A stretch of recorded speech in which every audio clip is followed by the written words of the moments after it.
It's Thursday, June 6th. I'm Matt Harmon. Welcome to the Yahoo Fantasy Football Show. It is a hell of a day to talk ball, and joining me to do just that, it's been a minute, but it is the one and only Scott Pianowski. Scott, what's going on, buddy? Wake up to find out that you, Matt Harmon, are the eyes of the world. And what would be better than to be rocking out on your podcast? Hello, everybody. I'm Scott Pianowski, and I work for Matt Harmon. Wonderful words there, Scott. But you do not work for me. Let's just get that officially out there. I do not. Nobody reports to me. Technically, I do employ a very small handful of people at Reception Perception, but for the most part, I would imagine like actually officially managing somebody for a real company would be a disaster. That would be terrible. But yeah, Scott, what's up, buddy? Yeah, and I'll let everybody behind the curtain. I just had to throw out an homage to Bill Walton. And so for the 99% of you who have no idea what I'm talking about, and maybe that's par for the course when you tune into a program I'm involved in. But yeah, it is a great day to talk ball, and it's a great day to talk receivers, which is your jam, and which is something I've been writing about lately. And fantasy, the receiver landscape has just changed so much, especially with younger players. And we're going to get into that today. And I think it's a really important discussion as we start formulating our plans for the 2024 fantasy season. Absolutely. We are today concluding the little mini series we did here, looking at the most important stats, trends, kind of data, concepts that are taking over the league. We just talked about full speed motion at the snap on last episode with Josh Norris. That was great. If you missed that, you missed any of the others, make sure to go check those out. This is kind of the final addition to that, and we are going to be talking about rookie receiver production. So yeah, Scott, right up my alley. I'm very excited about it. And by the way, if you've enjoyed this mini series so far, maybe consider leaving a rating, a review for the podcast. I've gotten a lot of great feedback from listeners. So let's let that positivity be heard wherever you're listening to this podcast. You know, rate and review. We got one review on the podcast, Scott, where somebody gave me a downvote or like a fewer stars because they said I only bring on my friends, and one of my friends said that Bo Nix was a top 5 prospect in the draft, and I don't remember that episode happening.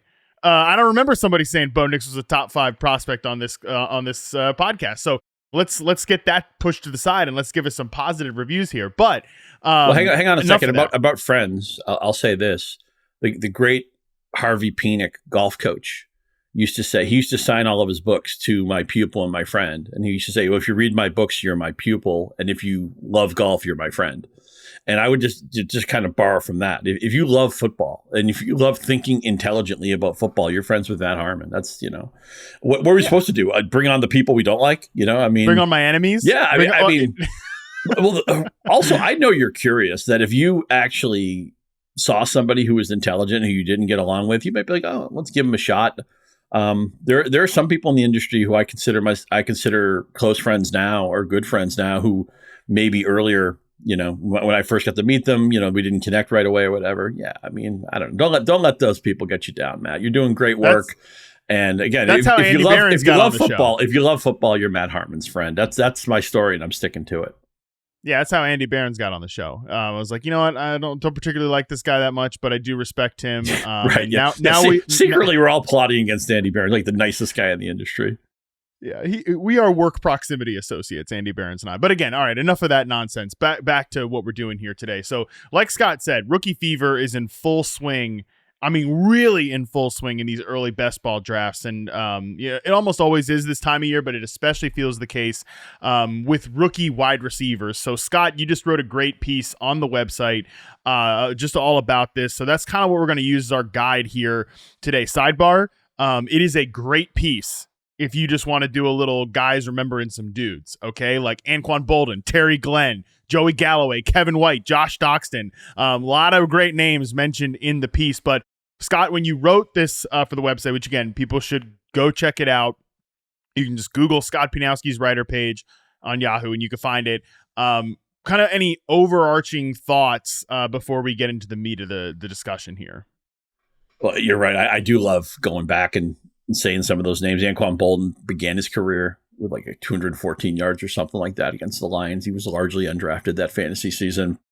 Terry Glenn was the Patriots first round pick in the mid 90s, and Glenn was a hit. And then they decided, we don't need the draft receivers. And they didn't take another first round receiver until the 2019 draft when they took N'Keal Harry, and you know how that worked out. But so I love going on football. N'Keal Harry just moved to tight end. Did you see this? I did not see this. No. Okay. They found something he can do. The Vikings are moving him to tight end. So yeah, that's how that. Well, the Vikings are great. I mean, the whole thing with they didn't take that they were going to take Jefferson, but they had to sweat through the Philadelphia pick. They take Rager, and then later Rager ends up on the Vikings. Now they're trying to find something that N'Keal Harry can do.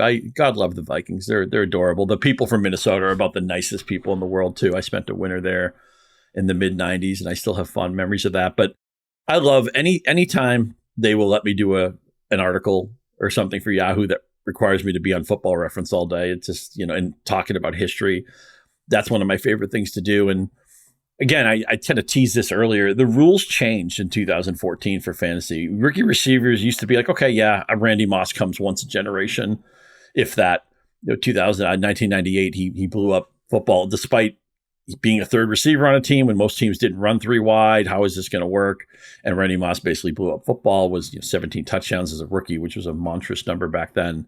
But usually it's like, yeah, rookie receivers, ha, ha, ha. Don't draft them. Laugh at the guy who drafts them. We'll come back and revisit them probably in year 3, occasionally year 2, year 4 breakout.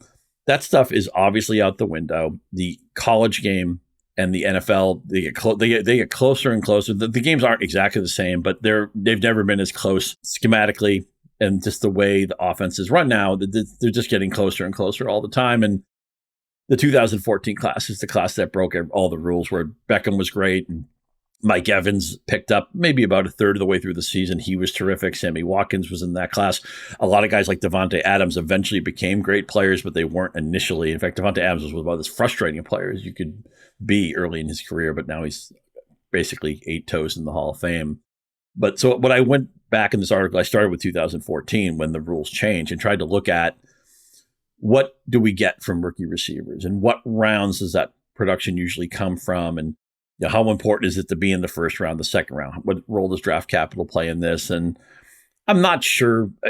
Look, we're always swinging our butterfly net at a moving butterfly, and you think you know where it is, and then the thing goes somewhere else. So it's a moving target. I get that, but I think it's never been more important to the days. Again, there was a day where I just went to my draft mat and I said, I'm not drafting any rookie receivers. It's as simple as that.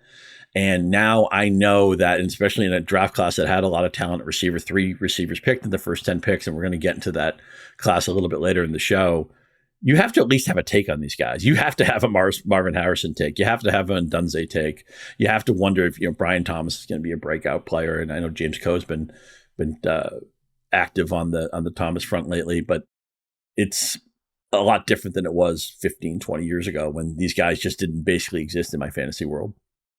And so let's talk a little bit about that. Like, why is it different? And I would argue that it really has changed. I would say maybe in the last 5 to 6 years in terms of the reason that I think things are different. Because you mentioned it, that what I say a lot now about these rookie receivers and why they're able to be so productive right away is that coaching staffs are ready and willing to meet them more than halfway.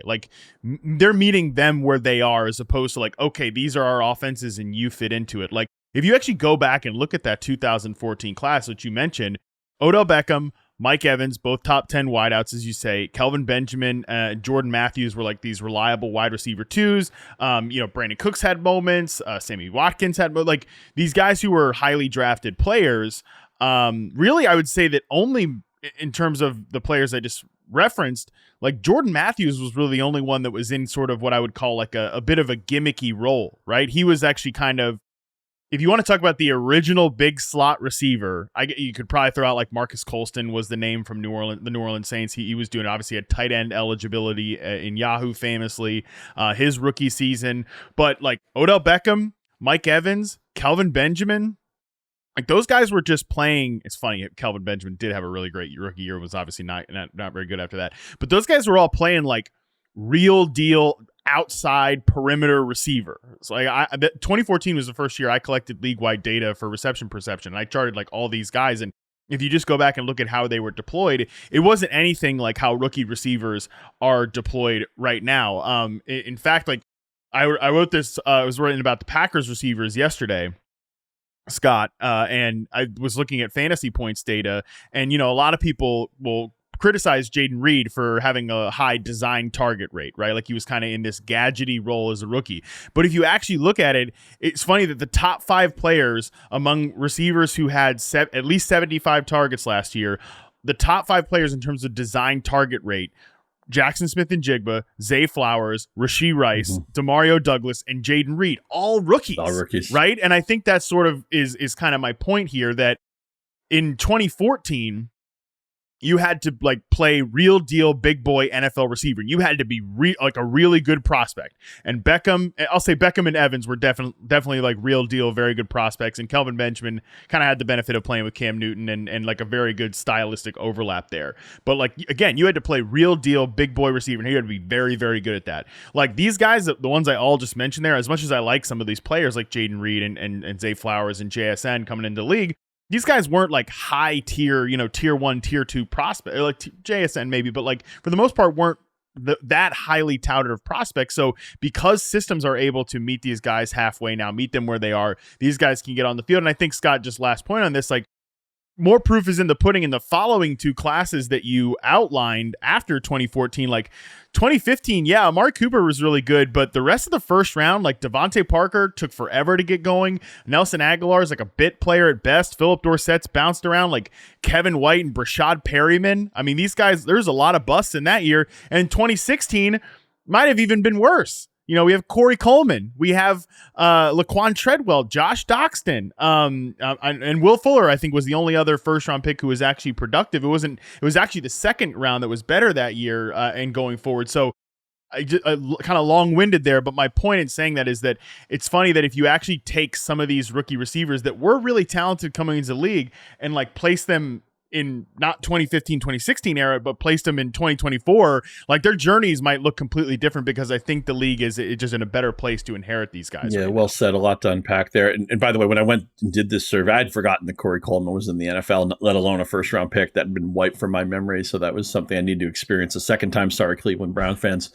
And I also want to co-sign, you mentioned fantasy points in passing. Their data suite is outstanding. And I guarantee you, if you care about numbers at all, and if you play fantasy football and you're listening to this podcast, you're probably quantifiably excited. No, you're probably into the numbers and stuff, and check out their data suite. And they're really good about it. If you have any questions, Scott Barrett and company are doing a great job over there at Fantasy Points. Of course, John Hansen, one of the OGs of fantasy. So I hope you check this stuff out over there. They're friends of the show. And I had a ball last year getting introduced to some of their stuff. I still feel like I'm on. Hell yeah. I still feel like I understand like maybe 20% of it. I mean, I'm still, I'm on the plane is still taking off with that, but there's so much good stuff there. And a lot of my on-target pieces that I did, I think I'm going to go back and do that weekly again this year. That basically started with a run around their data. So there's so much good stuff there. I hope you check it out. You mentioned manufactured touches, and last year, all those rookies, right? Flowers and JSN and some of the other guys, how manufactured touch rate is really high. And I'm trying to figure out if that's a feature or a bug, because some people say, well, you have to win other ways and that stuff's going to go away. And, Percy Harvin was eventually kind of solved by the NFL and everything. But I don't know. I like layup touches. We always talk about, layup targets is a term that you coined, and we like easy buttons, right? And if there's easy ways to get the ball in the hands of playmakers, and again, this speaks to, I've talked about this earlier and you were just talking about it now, with the coaching and the play styles merging so much, the fact that these guys can get onboarded this quickly and they have a way for them to get utilized. It's simple. It's effective. It gets them into the flow of the game. It gets them into the flow of an offense. I mean, that to me is all feature. I'm not holding that against players. Now, granted, when you look at a college tape, you need to see more than that. You can't have a guy living off bubble screens and everything. You need to see, you feel much better about his prospects if he can play multiple positions, if he can win on the outside, if he's winning on downfield routes, how polished is his route tree. All that stuff's important. I'm not saying it isn't.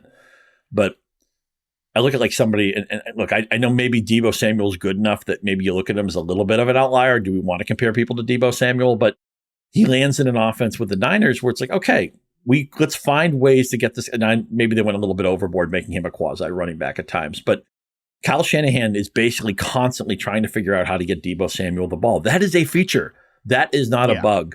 And it speaks to why these guys are going to be in, again, you talked about last year, the trend just getting stronger and stronger, why these guys can be viable and fantasy play. Here's the bottom line. You came here for fantasy playability, right? I mean, it doesn't matter necessarily how you get there, but the fact that you do get there, this to me is all feature. I know that some people will hold it against players in their evaluation of them, but this trend, this is maybe the most significant trend of the last 3 or 4 years. It also speaks to, if we go back 10 years or so, everybody's offense is basically a base 3 wide offense now. Everybody comes out with the idea. There'll be 1 or 2 knuckleball teams in the NFL, maybe 3, but for the most part, they're passing to set up the run. And there's no more hide your quarterback if you want to be any good in the NFL. And that's why we saw so many first-round quarterbacks, of course, this year. That has become the streamlined way to play offense in the NFL. There are different ways to do it. There are obviously different schemes. Some teams, like a blocker in the backfield. Some people go to 2 tight end personnel more often. Some people use their tight ends as movable pieces. Some teams don't like to use motion. I don't know why. Why wouldn't you want the defense to define itself before the snap? But basically, the offense is becoming more similar. It's obviously a copycat league. And to me, I like when I see a player who can get touches a variety of ways, a variety of simple ways. I think that's a really good thing.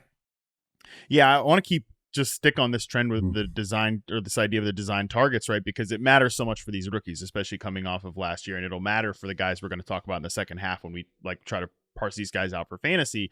In my opinion, Scott, and again, I wrote this when we were talking about Jaden Reed yesterday for the site, so people can go kind of check out the full expanded thoughts there. But I agree with you that there's sort of this kind of push and pull in the community of are design targets good or are they bad?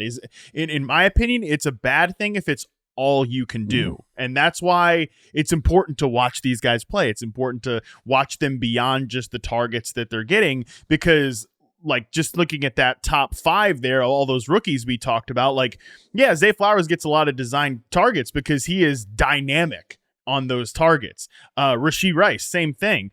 Jaden Reed, same thing. He was just a dynamite way to create those layup targets. It's an extreme way to create the layup targets, but it is an effective way to do it. But when you watch a Jaden Reed, when you watch a Zay Flowers, they can do way more than that. So hopefully, as their careers expand, this is not all they are going to be. Although it's worth noting, the guy that's number 6 on this list, just I want you to actually guess. Who do you think is the 6th wide receiver in terms of percentage of design targets? I assume it's probably not Debo, but that's the first guy I was thinking of. He's 7th, but there's one player ahead of him that I think would be a little surprising. Stephon Diggs? No, he's actually 11th, but number 6 is Jamar Chase, 21.7%. And I think this is that's good. By the way, that's good coaching by the Bengals. Get the ball to your best freaking player. 100%. And I think that's sort of my point here, is that this can be a way to insulate some of these great players as their careers go on. Because, in previous seasons, and I've actually been just thinking a lot about Jamar Chase lately and how his role is kind of expanding and changing in the Bengals offense.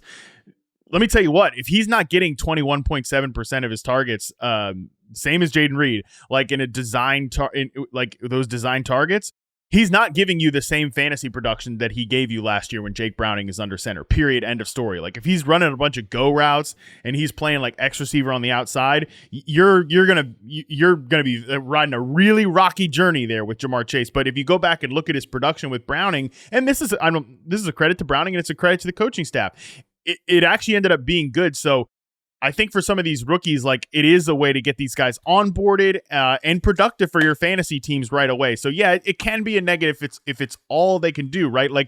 I tell you what, if Rashee Rice is doing what he did last year with the Chiefs for his entire career, that is going to put a hard ceiling on who he is. But for guys like Reed and Flowers, I think their game is a little bit wider and more expansive. For sure. I mean, anybody who's ever watched Flowers run a comeback route and just break some defensive player's ankles, it's he can win downfield. I'm not at all worried about that. And I also just want to back up to Chase for a second. Last year around this time, one of my hot takes, and I don't think I was on an island with this. I think I may have shared this with you and maybe even with Dalton. The idea was that, okay, Justin Jefferson is obviously the number 1 receiver off the board a year ago, but there's a decent chance that just some year Chase is going to say, okay, I'm the best receiver in football, and this is my 21 touchdown season. Now, this year, CeeDee Lamb, I know he's not happy, skipped OTAs, whatever, that will get sorted out. He's basically the number 1 receiver off the board. Producer Colin is happy. Obviously, he's a dynamite player, Lamb, and his stat line the second half of last season is like a misprint. It's just gaudy. It's ridiculous. But there's still that very realistic puncher's chance that at some point Chase, and I love that Fantasy Football Index put Chase on the cover of their magazine. It hasn't been published yet, but they announced that he was their cover boy because we're trying to skate, the whole Wayne Gretzky ethos. You skate to where the puck is going, not where the puck has been. Just make sure, and like, not that anybody came on the show to figure out if Jamar Chase was good, but you're listening, you're engaged, you're drafting multiple fantasy football teams. Make a promise to me, make a promise to yourself. Make sure you have at least one Jamar Chase share, because if Joe Burrow plays a full season, there's a very decent chance that Jamar Chase just says, yeah, I play with Justin Jefferson and we're both great. And everybody's all excited about CeeDee Lamb and, Tyreek Hill and the Speed Merchants in Miami. What a fun team that is. But one of these years, he's just going to go ham on the league, and he's going to be on all the magazine covers the next year. And you're not going to want to miss out on that. You have to have some Jamar Chase when you leave your draft season.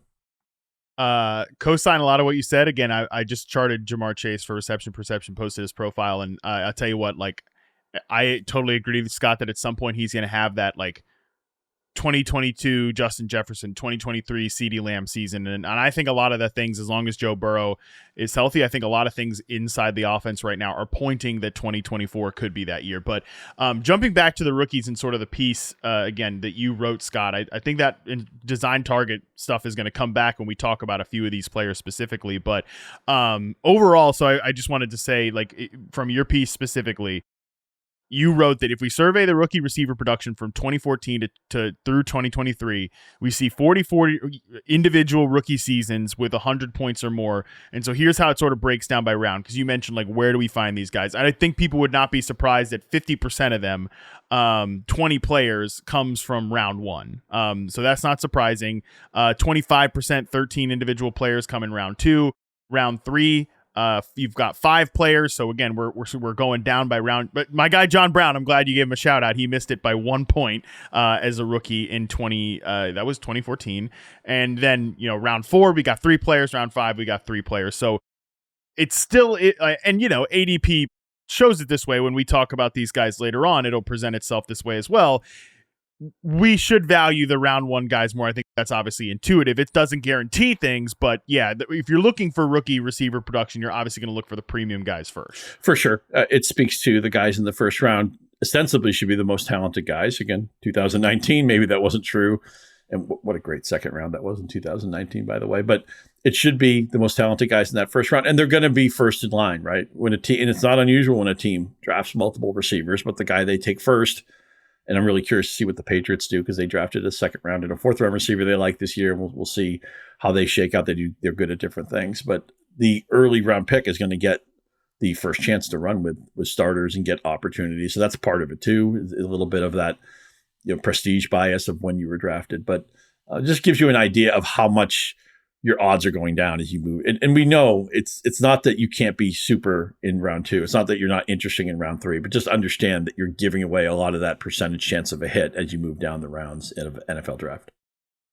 But I think it's important for us, Scott, to talk about these round 4 and round 5 guys and why they ended. You said it's playing the lotto basically with the odds in your piece.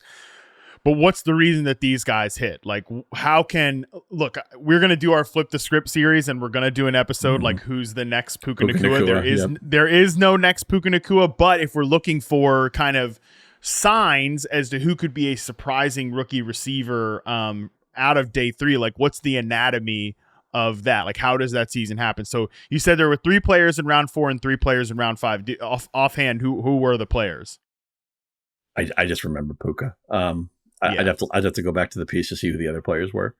Well, one I guess round 4 would be Amon Ra St. Brown. Of course, the Sun God. Sure. Tyreek Hill too. And Hill was. I mean, I don't want to get into the weeds on this, but Hill would have gone a lot earlier in the draft if not for his off-field issues. He was a first-round talent, so he almost shouldn't even count. I don't know that there's a player in this draft who, for character issues, went 3 or 4 rounds later than he would have because of talent issues. I don't think it. If you can think of somebody I'm forgetting, let me know. But so Tyreek Hill, I weighed with whether or not to really write about that, about how Hill was basically a first round grade, but he went later for different reasons, and that is what it is. But you're right. So you're right on Nacua, by the way. I remember we were doing the wrap up show on Sunday, and we're like, this whole thing was hiding in plain sight with Puka Nacua, and I'd like nothing more than to have another Puka Nacua this year. I don't think there is one, but I mean, if nothing else, you don't want to be tripped up by what is possible and what is likely. Anything is possible. Puka Nacua was possible. Is Puka Nacua likely in 2024? Of course, the answer is obviously no. So let's think about these guys. You're right that Tyreek Hill, we're gonna have him in this discussion, but I think from a, it's not that like he was obviously a first round pick that fell because of character issues. Although I think we'll talk about a guy later in the second half that I think sort of fits in this mold here. But just like because of the domestic violence and everything that happened with him in college, that he didn't get to have the complete journey, right? Basically is the way you could say it. So we're still going to group him in here. Like, so Tyreek Hill, Amon Ra St. Brown, and Puka Nacua. We're thinking about these players specifically. Like, why did those seasons happen? Well, number one, I think the obvious thing that's clear with all three of these players is that the depth charts were able to be climbed. Let's just put it that way. Remember back in that Lions season when Amon Ra St. Brown was a rookie, obviously it took a minute for that to get going. They had to figure out his role, but by the end of the season, that was a depth chart that he could easily climb. It was like, Khalif Raymond and Josh Reynolds and stuff like that. He could get on the field as a rookie. For Puka Nacua, it was Cooper Kupp, obviously was coming in with an injury, but beyond Cooper Kupp, there was no established like above average starter. Even Tyreek Hill as a rookie. I got to look it up, but I mean, there wasn't exactly like a clear cut number one there on the Kansas City Chiefs. So it was 2016 Kansas City Chiefs and look, he was kind of in a bit of a, I don't want to call it like a kind of like definitely a gadgety role, but like Jeremy Maclin was third on the team in targets behind Kelsey and Tyreek Hill with 76 targets. And it was like 28-year-old Jeremy Maclin, like not a high quality starter. So that's the number one thing you need to look for one of these rookie receivers is that like we got to have a depth chart here that's pretty climbable if they're going to come out of like, I'll even say late round 3 to, day 3 and give you a surprising rookie season. Now, what a wacky Chief season that was where Tyreek Hill led all their receivers in targets with 83. You would never see a target total that low for that type of player. And Maclin had 76. Jeremy Maclin was a good player who I haven't thought about in a long time. The other connective tissue with all three of those guys, obviously Andy Reid, he's another guy who's already in the Hall of Fame, and Puka with Sean McVay, who's one of the best play designers. And we've learned over the last couple of years that Ben Johnson, and man, I'm just so glad as a, it's a great point. Transplant to Detroit. So I'm a Lions fan, I'm an adopted Lions fan. I think everybody was an adopted Lions fan last year with few exceptions. It's such a fun team, but to keep Ben Johnson for another year before he eventually will be a head coach somewhere. But so these guys all landed in off. And look, I realize that with some rookies, we don't know, for all I know, maybe, the way we talk about Ben Johnson right now or the way we talk about Kyle Shanahan, maybe someday, or Sean McVay, maybe someday we're going to talk about Dave Canales like that. Right. I don't know. There's there's always a bunch of coaching changes in the NFL. There's a bunch of head coaching changes. There's a bunch of play caller changes.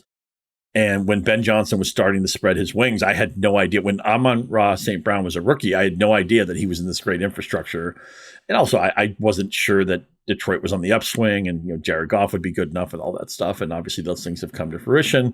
It doesn't hurt. I don't know if you ever put stock in this, but we always talk about the Ohio State, Brian Hartline, the great job he's done coaching up their receivers. Obviously USC, they've had so many good receivers over the last couple of decades, and there's been some different coaching there, but somebody's doing something right with coaching these guys up. And maybe I should have taken St. Brown a little bit more serious. Also, obviously his brother is an NFL player too. That doesn't hurt.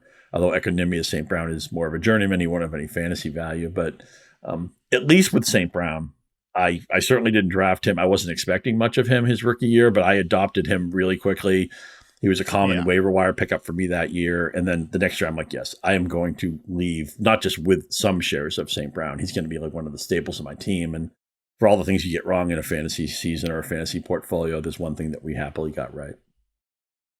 It's a couple things to say there. Number one, some of these things are unknowable going into the season, like the Ben Johnson. Ben Johnson wasn't even the offensive coordinator for the Lions when that season started, with Anthony Lynn, who they moved on from midway through the year. And then it was kind of like a joint effort with Dan Campbell and Ben Johnson. Right. And they allowed Ben Johnson to kind of grow and sort of surprise and take over the offense and take more ownership, which was great. And obviously, a lot of people pointed this out at the time. TJ Hawkinson got hurt, DeAndre Swift got hurt. Like there were some things, some chaos stuff that needed to happen for St. Brown to be able to get the target totals. But that's sort of my one point on this. Like, be quick to adjust to new information with these rookie receivers. Like,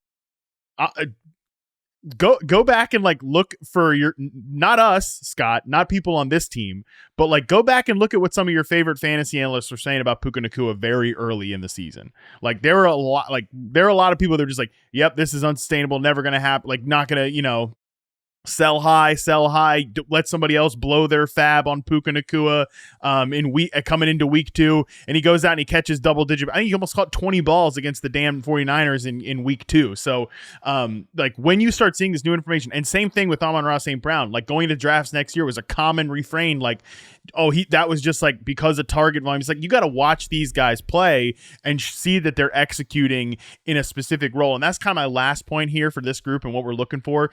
Think about all 3 of these players once again. And this was sort of what I said at the very top when we were talking about like the difference between rookie receivers now and rookie receivers back in 2014, 2015.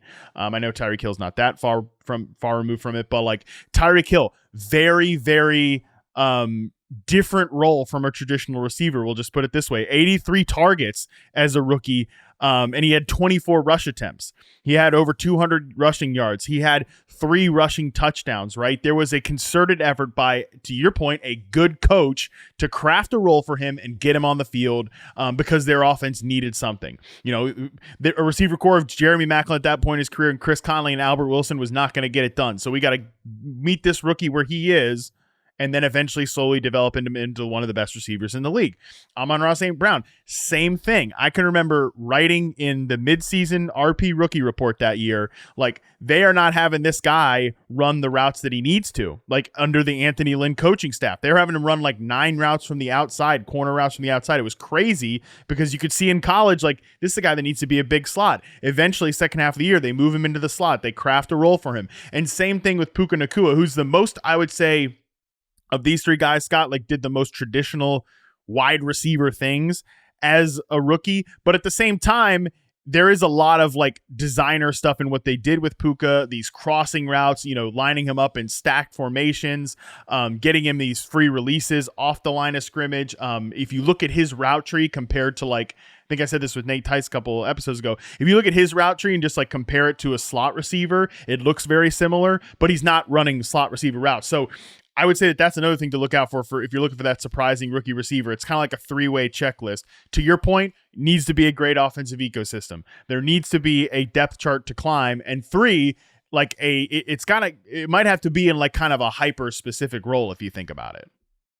Well said. A lot of stuff to carry there. I like the checklist you outlined. And maybe the most important fantasy skill I can think of is you have to get off the anchoring bias. We do so much work. We do so much study.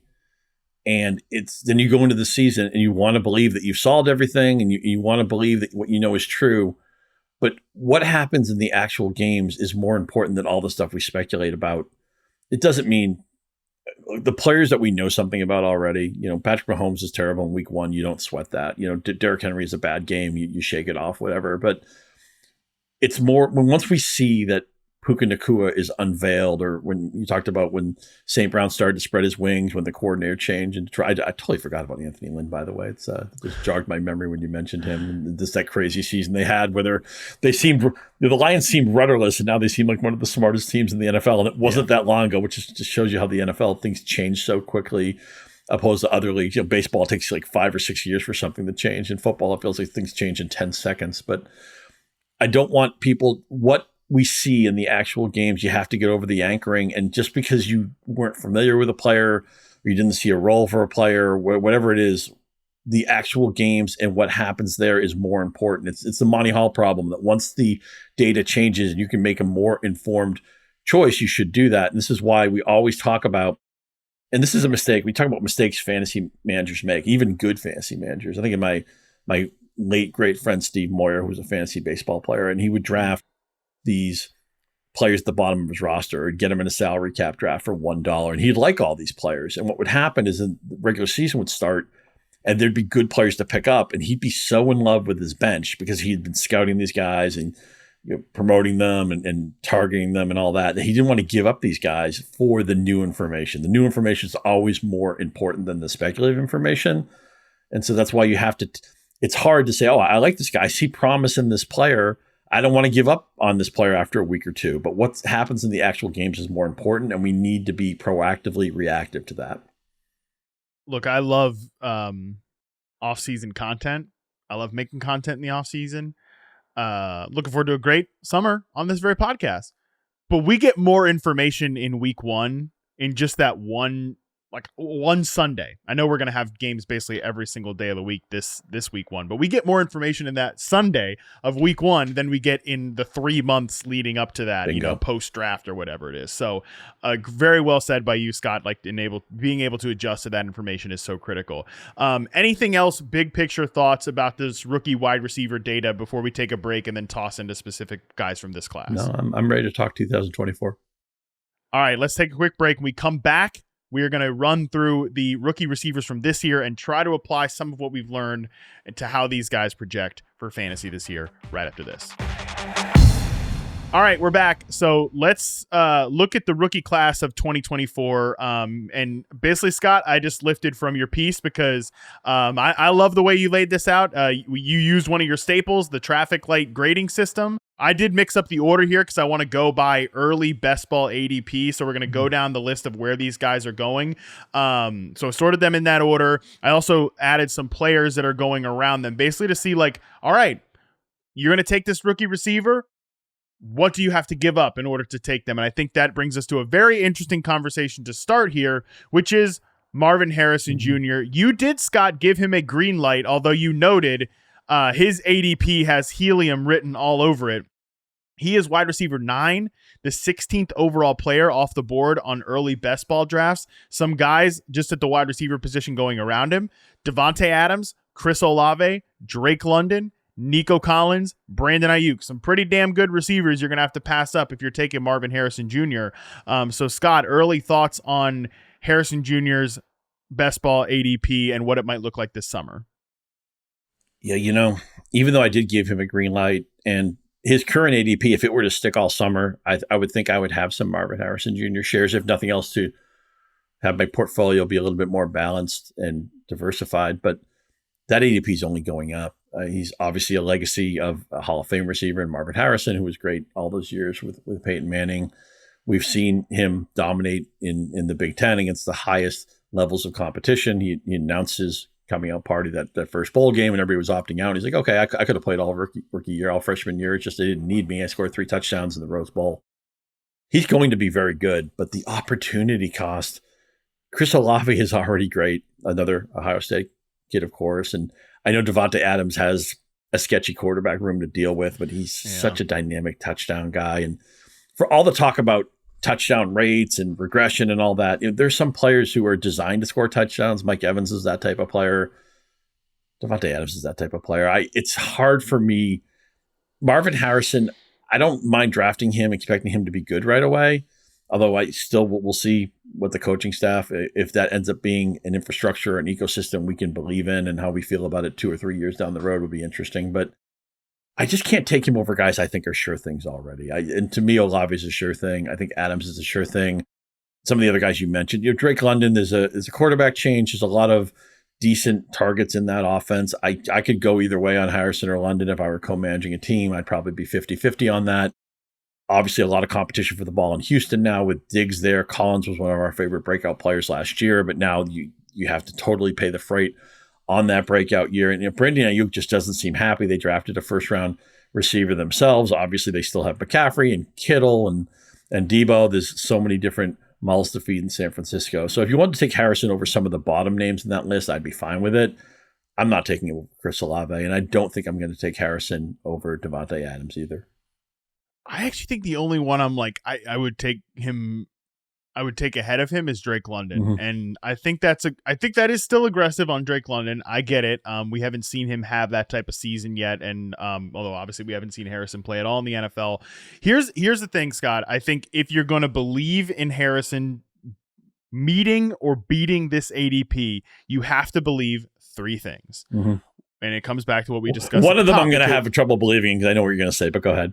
I feel you. I feel you. So like I mentioned at the top with these like 2014 receivers, these guys had to play real deal, big boy, outside receiver to get their careers off the map. So is Marvin Harrison. He is going to be like a carve. I mean, this is who he is as a player. He is an X receiver. He's going to play on the perimeter. Maybe they mix up some alignment, stuff like that. But based on the other guys on the roster, based on who he is, he's going to be playing real deal, big boy NFL receiver from day one. I don't think he's going to be seeing 20% of his targets as design targets, anything like that. So you've got to believe he's good enough to do that right away. You've got to believe that the Cardinals are an ecosystem that we want to invest in. You've got to believe in what Nate Tice is trying to sell you. From a couple podcasts ago. And number 3, you got to believe that Kyler Murray is good enough to be able to facilitate this type of season. I'm guessing that that's the third one is what you're a little hung up on. Yes, you know me very well. And also the thing with Harrison that I may regret this because he certainly could be great, but I think with Harrison the reason why is there are some people who didn't even think he was the number 1 receiver in this class, and it's about what are you drafting? Harrison has the sturdiest floor by far of any of these receivers. Marvin Harrison Jr. is going to be a good pro, probably a very good pro. Is he going to be a blow the lid off Randy Moss 1998 pro? I can't draft him that way. That's the thing with me is that I get it with the Cardinals if they think, okay, we just found a guy who he's going to be a staple of our offense for, certainly his first contract, hopefully his second contract. We'll ride out the rest of the decade with this guy. I get that. He's going to be a good player to a very good player. I don't know that his ceiling is as high as some people want to make it out to be. To me, he's more of a really, really good floor pick who's, I think his career is eventually, and this is nothing wrong with this, he's going to be like, the 4th receiver who makes a Pro Bowl roster or something like that. I don't think he's going to blow up the NFL. And I think some people are expecting that. I think that's misguided. I'm a little closer to the optimistic side than where you are with Harrison as a player. So we disagree a little bit on this, but I will say this, Scott, I do like that you're like 1 foot in, 1 foot out on this because you did still give him a green light. Because this is just like Marvin Harrison Jr. caution could look like just throw it out the window by week 3. Right. And we talked about adjusting to new information and you're smart to do that. So I'm glad that you're kind of 1 foot in, 1 foot out. Let's move to Malik Nabers here. With he's the second wide receiver off the board. He was the second receiver drafted. You gave him a yellow light, mostly saying, can Brian Daboll coach up Daniel Jones again? He is wide receiver 42, so you don't have to pay nearly up for like you did with Marvin Harrison. 42nd overall player. Some receivers going around Malik Nabers: Zay Flowers, Amari Cooper, T. Higgins, Keenan Allen, George Pickens. I have some issues with the situation for Malik Nabers. I think it's going to be tough for him to reach a ceiling, Scott, in this offense with these quarterbacks. But I look at some of those names that he's around, and I think I ultimately think that's kind of a fair ranking for Malik Nabers, who is so dynamic as a player. Yeah, it's really fascinating to see the names that he's linked with in the ADP because it's all you can talk these. Look, you can talk up and talk down anybody, but you can really talk up and talk down all of these guys. We talked about how dynamic Zay Flowers can be downfield and also all the manufactured targets, but it's an offense where Henry basically has 13 touchdowns in his back pocket, and they don't always throw at the same volume level as other teams. Mark Andrews is going to be a multi-feed. Hopefully he's healthy. We'll see what they do with some of the other emerging pieces. Is this finally the year Bateman has a breakout season? We don't have enough time. This is the year. This is the year, Scott. I'll tell you what, he's had a breakout season on social media. He's become a really fun follow on X or Twitter or whatever they're calling it this week. So I mean, the Ravens can't stop talking about him. He's their most important player per everybody with the team. They're going to be fun. I'm so glad they're in the opening game because I can't wait to watch the Ravens and Chiefs again. And that may be. It's weird to think of like a rivalry when you're outside of a division, but because they always end up playing because they're playoff teams. They end up playing the next year and everything. That's just you have Mahomes and Jackson, and you have really smart play design, really a bunch of playmakers on each side. Obviously, you have Taylor Swift, all that stuff. It's just a perfect opening game for the NFL. I wish it were tomorrow, but what you're getting, like say Amari Cooper, right? Well, he's at probably the start of the back nine of his career. Maybe he's even a few holes in. Do you want to be tied to, do you trust Deshaun Watson? I mean, how long does Deshaun Watson have to play poorly before we just accept that he's a below average quarterback? Right. As much as I do like Kevin Stefanski and I like the talent that offense has, I can't unsee that Joe Flacco was better than Deshaun Watson last year. Joe Flacco was 100 years old off the couch, and he outplayed. And look, Flacco threw some bad picks, and he obviously, it all came unraveled in the playoffs. I get it, and it's not like anybody thought that Joe Flacco was a long-term solution. But the fact that he made the offense it had more juice with Joe Flacco. That's a really bad look for Deshaun Watson. T. Higgins I struggle with because it used to be like a 1A, 1B thing with him and Chase. And I'm like, there's like, you have an absolute star alpha, and then you have T. Higgins, who's a nice player. How much of the Bengals obviously drafted a receiver early in the draft. I think my days of drafting T. Higgins optimistically are gone. He's going to be a player that he's going to have to fall like a round or two. And I'm like, okay, nobody wants T. Higgins. I'll take T. Higgins. I'll be that way. Keenan Allen's another guy. I'd rather be the year early on him than the year late. Changes teams. There's a lot of interesting receivers in Chicago. What's realistic to expect from Caleb Williams? So he's not somebody I think I'll draft proactively. And George Pickens, he's another guy you could do a whole show on, right? You watch the right 10 snaps of George Pickens, you want to follow him into a burning building. You watch the wrong 10 snaps of George Pickens, you wonder why he's even playing.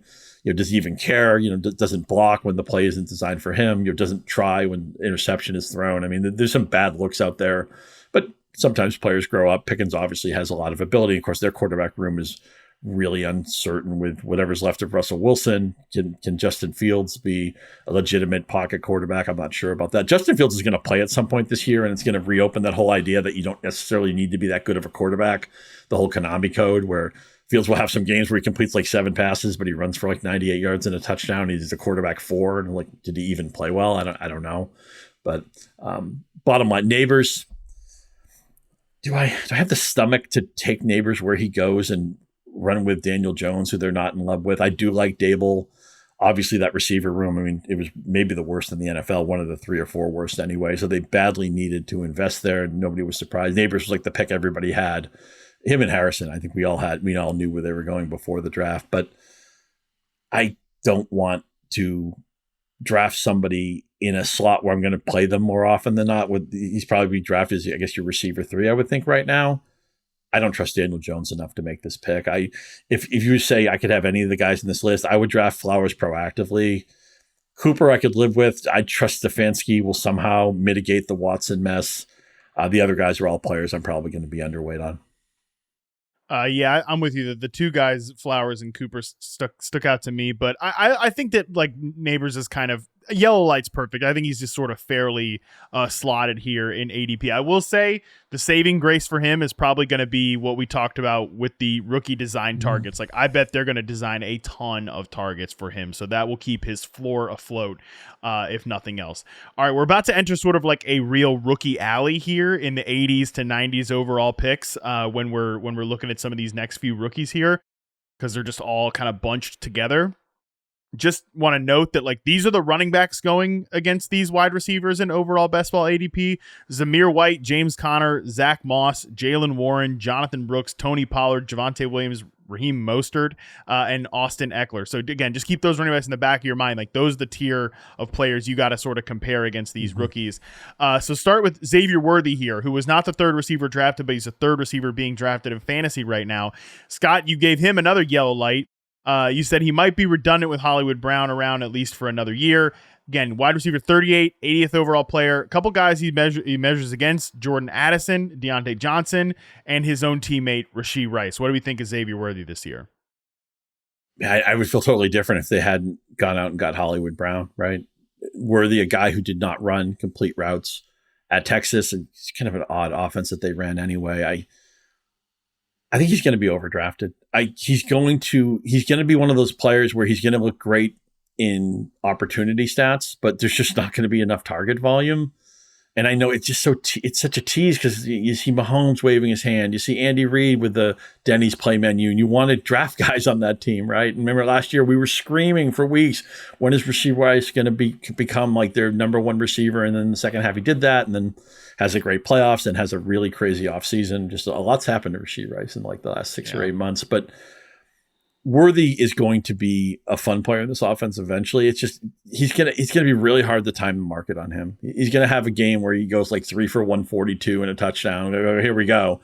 and the next week he might have 19 yards. I mean, did we learn nothing from the MVS experience? I know his upside is obviously a lot better than that, but the fact that Hollywood Brown landed here, and I did give him, look, maybe I chickened out and gave Worthy a light, but just because he did land with the best coach and quarterback combo in the NFL, and that can't be understated, but I don't think I'm going to draft him very much. The thing with Addison is that if I knew that the Vikings were going to get competent quarterback play, and I love their coaching staff, their infrastructure is great. They obviously play all those dome games. There's a bunch of dome games on their schedule. There always is with the Vikings. I'd be really excited to draft Addison, but he's always going to be behind Jefferson. Yeah. And I don't know what Sam Darnold is. I don't know how early J.J. McCarthy's ready to be even an average NFL quarterback. He's such an odd profile, right? It's all efficiency with McCarthy. He didn't throw the ball that much at Michigan. I don't know if he could have been an overdraft. I'm not really sure how to unpack McCarthy. I understand when they take him, and you need to have a quarterback in the NFL to go anywhere, but it's just a shame. I kind of wish just Kirk Cousins was still here, because then I could feel good about drafting all these guys. I'm really curious for your Deontay Johnson take. He's been kind of the cover boy for RP for a long time. He goes to a coaching staff we like. Bryce Young can't be as bad as he was last year, right? Are you ready to draft Deontay Johnson proactively again? Yeah, I mean, I'm much more interested in drafting him than his teammate, Xavier Legette, who we'll talk about a little bit later. But I think he projects really well for a good role in that offense. He's the thing that the Panthers lacked last year, which is a wide receiver who could separate. Like you go down the list of players there where he's going around, Deontay Johnson, like you mentioned Xavier Worthy, Rashee Rice. Like I think that my answer on Xavier Worthy is that I think the Chiefs are going to run a lot of almost like wide receiver by committee type stuff. A little bit of like what the Packers were last year. So Deontay projects for more targets than those guys. Definitely projects for more targets than Jordan Addison. Some of these other rookies, like I think he's bumped up a little bit from where he was a few weeks ago, because I think people are kind of catching on to this, but long and short of it, Scott, is I'm going to sucker my way into drafting too much Deontay Johnson for potentially the fourth year in a row. And you mentioned like the shuttle system with the Chiefs. That's not unusual with the Andy Reid offense, right? I mean, yeah. What's going to happen? I mean, they didn't have good players last year, but it is what we saw last year. We've seen it in other seasons too. I think what's probably going to happen with Worthy is he's going to get drafted. And this is how you play Xavier Worthy. You don't draft him. You let somebody else draft him. Somebody else will cut him. I like that. And then when bye week season comes in and people have to cut players they don't want, that's when you think, okay, when you have one of those leverage teams where you're 4-1 and you're the one team that hasn't really been hit by injuries and you can kind of pick and choose from players who are getting cut who people don't want to cut, that's when you swoop in and you stash Worthy because you don't need that week 6 game maybe as urgently as your opponents do. Honestly, a little bit of an oversight by us to not say off the top, like that's what these rookie receivers, they'll be kind of implied with like a guy like St. Brown. They're slow developing pictures, as you always say. Like they're that Polaroid, right? Where some of their best stuff is not going to happen early in the season. It's going to happen in the back half. But that's why rookie receivers can be such great picks. Certainly in best ball formats, but in your typical redraft managed league, you can get these guys later on. You don't have to be. I love that. Yeah, it's like buying a really good, like used set of golf clubs or a really good used car or something like that, where you're getting the value because somebody else doesn't have the time to wait it out. It's a great opportunity. Let's talk Rome Odunze, who I think could be that type of player. You gave him a yellow light, mostly because, as you said, fantastic skills, but lots of competition for the ball. Wide receiver 42, 84th overall. These are the players going around him, and basically everybody that we're going to talk about here in the next 4 players. Christian Watson, Jackson Smith-Njigba, Cortland Sutton, Jamison Williams. We don't have to break down those guys individually, but just like, again, weighing them against some of these rookies here, like Rome Odunze. I kind of look at that list and like, I get it. There's risks involved with Rome Odunze. Like, DJ Moore is a great receiver. Keenan Allen is still like a volume sponge. And, Caleb Williams is he's a rookie quarterback, right? He is an unknown, but I'm pretty willing to take the plunge on Odunze at wide receiver 42, 84th overall, just because like, it's not the same thing with Jackson Smith-Njigba last year, because the 2 receivers, I think, that are ahead of him, like one of them, Keenan Allen, is a declining player, right? Like, and Rome Odunze is just a better player than JSN. Like I think there's going to be more of like you come in. Geno Smith last year has baked in chemistry with DK Metcalf and Tyler Lockett. Like he knows those guys already, and they had to sort of be like, how do we put JSN into this offense. What do we do? We got to slot him in somewhere. And they kind of slotted him into this like goofy design touches role as we talked, which I don't really think fits his skill set, even though maybe it's a way to onboard him quickly. With Odunze, they're not doing any of that. Like, he is definitely going to have to play real big boy downfield perimeter receiver. I think he can do that. And I think like the way him and Caleb Williams already have like a connection, I think is actually going to be critical to that development throughout the course of the season. I want to ask you two questions. One, Odunze played 4 years in college. There is a decent swell of opinion last few years. Like, well, anybody who stays in college for 4 years can't be any good, because the moment they have NFL interest, they come out that third year. But now things are changing. The portal, obviously NIL, we're seeing college basketball. We see this. And it's also percolating to college football that, guys, they're enjoying the college experience. They're making money. Yeah. They don't necessarily have to come. The one reason you come out is because your earning potential is limited. You got to start earning money as soon as you can. If you can earn that money above board in college and you're having a good time and maybe you can win a championship or win some awards or whatever, be a kid, there's nothing wrong with that. So I wonder if the idea that, okay, this guy stayed in college for 4 years, we don't care about it anymore, it's not a strike against them. I'm also curious. I haven't had a chance to read your Packers piece, and I apologize for that yet, but I do think the Packers are one of those teams, and I know you talk about this a lot in the summer, what teams do we need to get right? Like the Niners, I think, might have been the team for that last year. The Packers, there's a lot of, we got to get the Packers right. I'm curious who your wide receiver takeaway or target was, if there was even a singular one, was in that piece, and then how Watson, how he formulated it, because that's a very difficult team for me. I like Jordan Love. I like Matt LaFleur. Obviously, it's unfair that they've gone from Favre to Rodgers. Now it looks like Love is a hit, and I'm trying to draft shares of Love, but I'd like to pair him up with a receiver here or there. And I'm still trying. They're still kind of colliding to me. I'm still having trouble kind of sorting it out, and I know you've gone a little bit deeper in it than I have, so maybe you can give me some cliff notes on the Packers. I think it is tough, man, because a lot of the Jaden Reed stuff comes down to what's the coaching staff's opinion of the player. Mm-hmm. Like I said at the top, I think that when you watch Jaden Reed, he can do a lot more than what he was doing last year. Like, he can run real routes. He can play on all the downs. Does the coaching staff agree? Or is he going to be the next like Curtis Samuel, Elijah Moore, right? Where it's like, man, I see this guy win against man press. Like, why can't he play on the outside? And just like the Browns put, him in this kind of goofy little role. We talked a little bit about this on the last episode. So I will forever believe that Curtis Samuel could have been a great NFL player. And even this year, I want to draft him, right? Yeah, he's finally landed in the situation where he's needed. Not like he's like a cute little garnish, but it's like, no, we need to steer into him. But and another guy, man, Ohio State has had so many good, talented offensive players. I just remember him beating Michigan with a 3rd and 19 play where he was going to be tackled behind the line of scrimmage. He said, no, I'll basically run through the entire team photo. And that play is like burned into my memory. But tell me this about Odunze, 4 years. What's our takeaway with that? 4 years. I don't think to me, it doesn't matter as much. Mm-hmm. Like, and I think because of the things that you pointed out, and even some of the people who do great like data work, like JJ Zacharyson has pointed out, this like isn't as big of a red flag as some people think it is. So I love Odunze. He was my wide receiver 2 in the class, and like because I think he's so talented, I'm gonna be okay looking over some of the situational issues and taking him. Like I said, 84th overall, I think is very fair. Again, let's keep moving through rookie alley here. Just one more quick second. You mentioned JJ. I got to ask you this. I mentioned the Packers. You mentioned JJ Zacharyson. Just give me one sentence. Dontavian Wicks is going to be on every's sleeper list. I feel like he's on everybody's sleeper list. He already is. Yeah. What say you, Matt? I'm a fan. I'm a big fan. Love the way he beats man press. I think he can play as like an outside perimeter receiver. They also did some fun stuff with him in terms of pre-snap motion, getting him running fully across the field.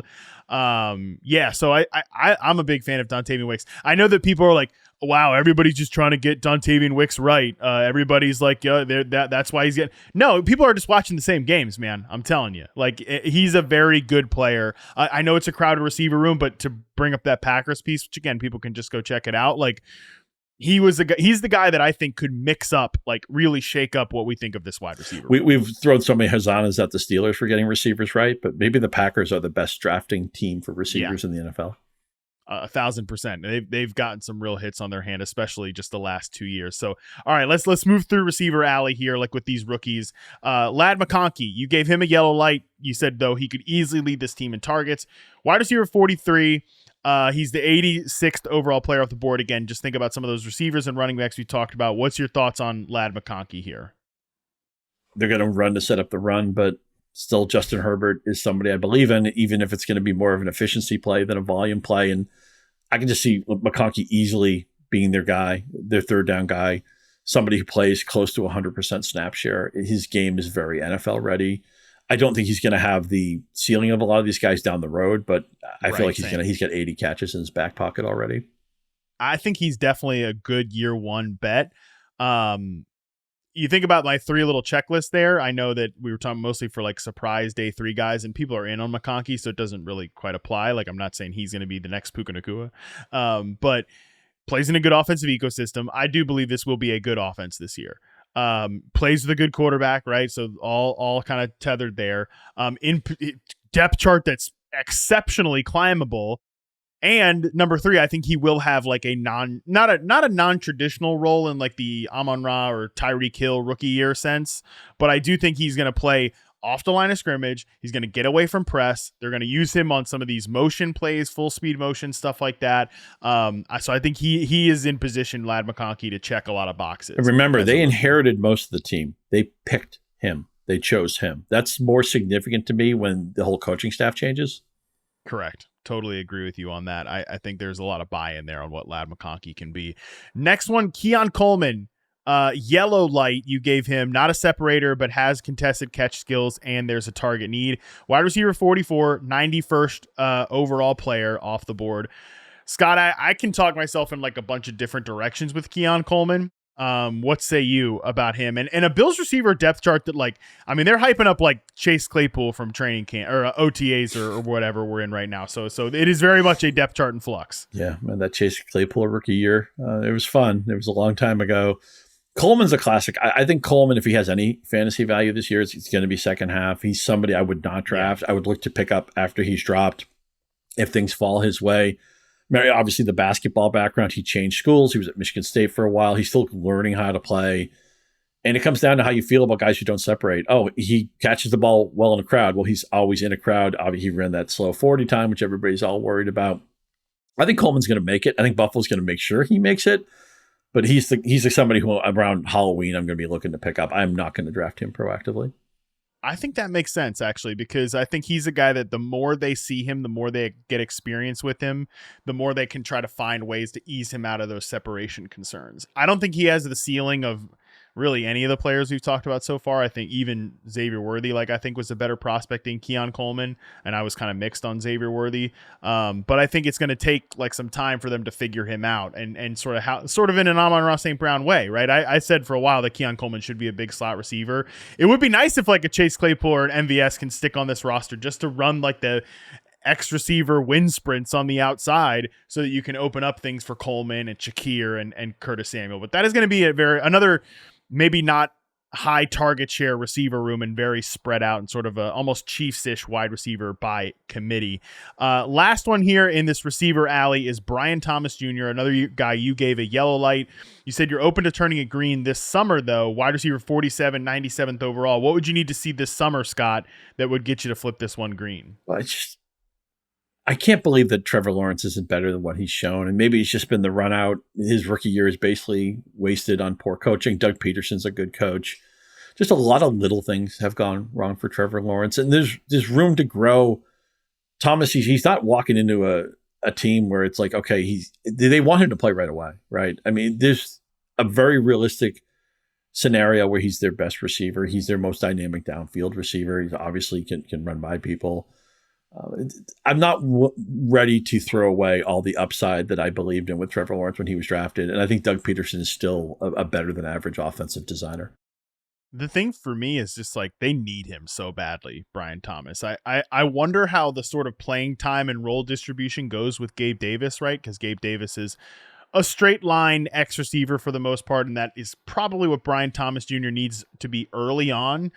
He's another guy that I think could be the Keon Coleman. By Halloween, I'm really trying to buy Brian Thomas, but I could see it being a slower picture here in the first few weeks. So I think the guys in this receiver alley that I'm open to drafting, obviously it's the first two guys that are kind of coming off not the first two, but Odunze and McConkey definitely seem like great targets to me. These other two guys, I think, could be more of the by Halloween. We're talking about them as players you want to get on your roster. All right, let's rapid fire the rest of these guys here, Scott. Xavier Legette, you gave him a red light, though you said caveat here, maybe Dave Canales is a miracle worker.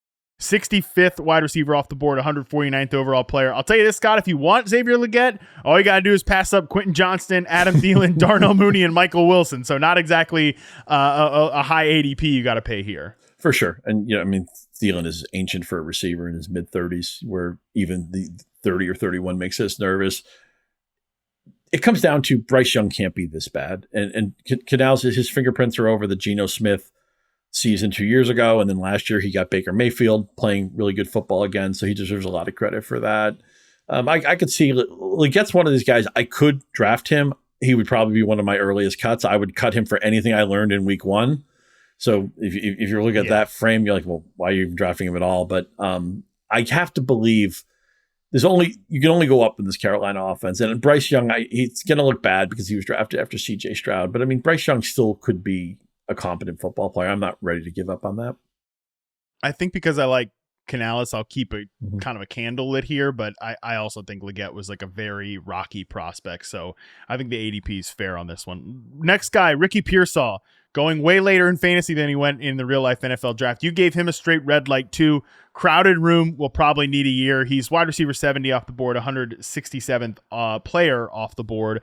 I'd have to see. Look, the situation would have to dramatically change, and I'd have to see something crazy to like in week 1 rush out and pick up Ricky Pearsall, because I doubt he actually gets drafted in most traditional leagues. Their whole plan is they're not going to have Debo, or they're not going to have Ayuk next year, and Pearsall's going to be a primary player for them. This is almost going to be a redshirt year for Pearsall. I think we'll have some moments with Pearsall. You're not going to see him coming because it just is what it is. But it is interesting to hear that out of 49ers OTAs, him and Brock Purdy are really loving throwing with each other. And hey, by the way, he's going to get to play a little bit with the first team because Ayuk is not out there.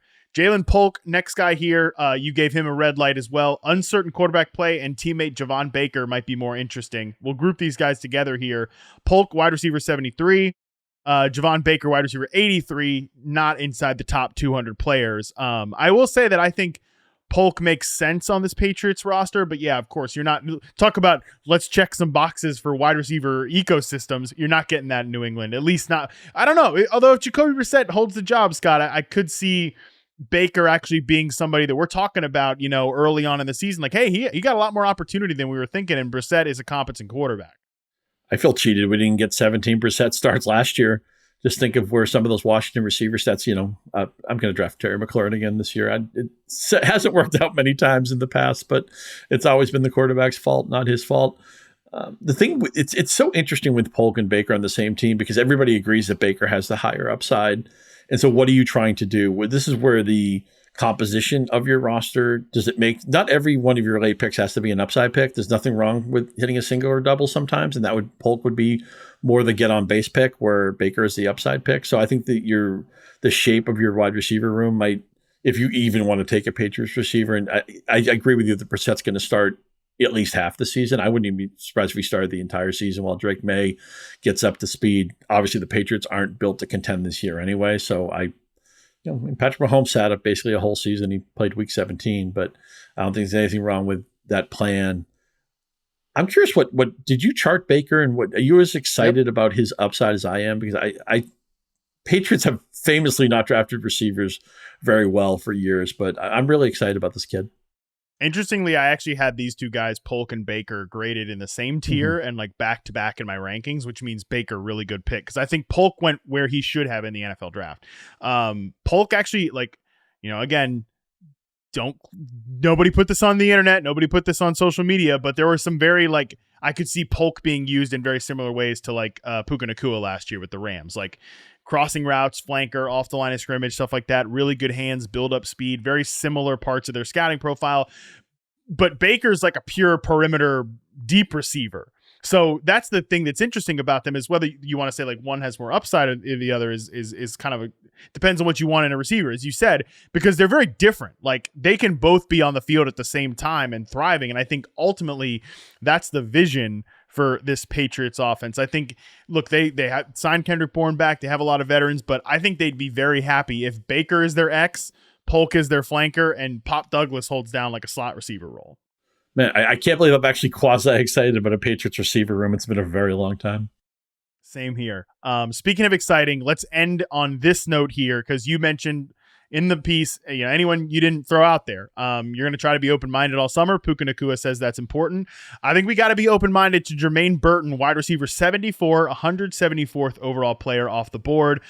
He is sort of, like I mentioned much earlier, the guy that would be like kind of a Tyreek Hill type, where should have been a first-round player, but he didn't fully develop in college because, he transferred there. He kind of, as Dane Brugler said in his draft guide, he kind of got on the list of both the Alabama and Georgia coaching staff, fell in the draft, but he only fell to the third round. I thought he was going to go on day 3. Very talented player in a good ecosystem. And there's opportunity here on this depth chart, Scott, because Tyler Boyd is out. T. Higgins, as you mentioned, is pretty unhappy right now. And I think they want to get Jamar Chase. We talked about Chase earlier. I think they want to get him more snaps inside. He told me in February he wants to play more slot. He wants to earn the coaching staff's trust to play there. Burton is a pure outside receiver. So there is a path to immediate playing time. There's talent, and it's a good ecosystem for Jermaine Burton. So he goes very late in draft, Scott, but I think if there's one guy to be open-minded about, it would be Jermaine Burton. I like it too. And remember, this is never an offense that throws a lot to the tight end, and Burrow has a limited upside for rushing ability. So this could be a concentrated offense where the wide receiver 3 gets a lot of attention, a lot of target opportunity. Yeah, and just throw a passing glance at Malachi Corley, who's wide receiver 78 off the board, 192nd. He's definitely going to be a design target guy. I can't imagine they're going to be designing 8 targets for him a game if Garrett Wilson and Mike Williams stay healthy. Obviously, big if on the second one, but he is someone to at least. Does he seem gadgety to you? Yes, for sure. 5'9", 5'11", 200, 5'10", 200, something like that. He's somebody who's going to be really fun when he gets the ball. It's just going to be no opportunity volume there, but they'll design. He may be a guy who plays for like 15 snaps, but you remember the one time he touched the ball? 1,000%. I think that's exactly who he's going to be. He's someone that I think it will be critical to look at his routes in the NFL and think like, oh, see, what else does he do beyond the design target stuff? But I'll tell you what Scott Pianowski does. Comes on the show with great information about all these rookie receivers, and he absolutely knocks it out of the park. Scott, I appreciate you for doing this, buddy. This great episode. I think a great way to close out this series. Thanks for having me. It was a blast. You got anything else you're working on football-wise, or are you all baseball right now? Oh, no. I got working on the running back version of the rookie piece, the historical last 10 years or so. That'll come out later today. And, of course, tons of baseball. And then there'll be more football content. We have some really exciting things that are coming with football content this year. I can't disclose them now, but you'll know about them soon enough. It's gonna be our best year ever at Yahoo Fantasy Football, and I hope you guys come along. I am very excited about everything that's coming up this year, and I'm excited to check out Scott's rookie piece. Make sure you get on that when it comes on the site. That is going to do it for us today, and it's going to conclude our data and trend series. Again, like I said, shilling myself out at the top for reviews. Please, if you support the show, subscribe, rate, review, tell your friends, tell your enemies. I'm not going to tell my enemies to come on the show, but tell your enemies to subscribe to the podcast. That would be greatly appreciated by myself and everybody involved with the show. A quick note, there's not going to be a show next Tuesday. We're only going to do one podcast next week, but it will be the kickoff to our Flip the Script summer series. Hopefully you guys remember that from last year. It's a super fun, maybe slightly tongue-in-cheek way to preview the series. Look at some of the things that happened last year. Who could be that version this year? We're going to start that off by looking at who is going to be this year's Jahmyr Gibbs / David Montgomery, a backfield duo that both can be relevant in fantasy at the same time. Look forward to that. Until then, we're out.